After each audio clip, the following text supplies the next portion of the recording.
অনেক অভিনেত্রী আছেন যারা ভালো অভিনেত্রী হতে গিয়ে পুরুষের সঙ্গে পাল্লা দিয়ে অভিনয় করেন, কিন্তু তাদের অধিকাংশকে শেষ জীবনে একাকী থাকতে হয়েছে।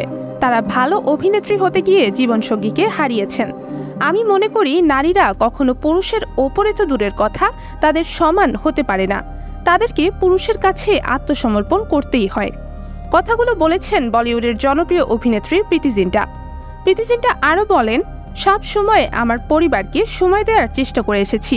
শুধু কাজ, অন্যের জীবন নিয়ে মাতামাতি করে ডেট করে অনেকেই নিজের জীবনটাই বাঁচতে ভুলে যান। কিন্তু আমি সন্তান চেয়েছিলাম, পাশাপাশি ব্যবসাও আমার কাছে খুব গুরুত্বপূর্ণ। সবটা মিলিয়ে আমি আমার ব্যক্তিগত জীবনে বেশি ফোকাস করতে চেয়েছিলাম। কেবল একজন ভালো অভিনেত্রী হয়ে পুরো জীবনটা একাকিত্বে কাটাতে চাইনি আমি।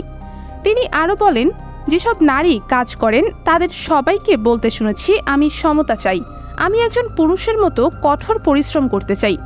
প্রকৃতি আমাদের সেই সমতার পথে বড় অন্তরায়, কারণ মেয়েদের একটা বায়োলজিক্যাল ক্লক রয়েছে, তাই প্রকৃতির কাছে হার মানতেই হবে। যে কাজ করছেন সেখানে কিছুটা সময় বিরতি দিয়ে ব্যক্তিগত জীবনে গুরুত্ব দিতে হবে।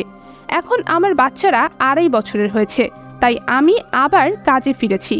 আমি কাজ ভালোবাসি, কিন্তু বাচ্চাদের ছেড়ে কাজ করতে গেলে এতে অপরাধ বোধে ভুগতাম।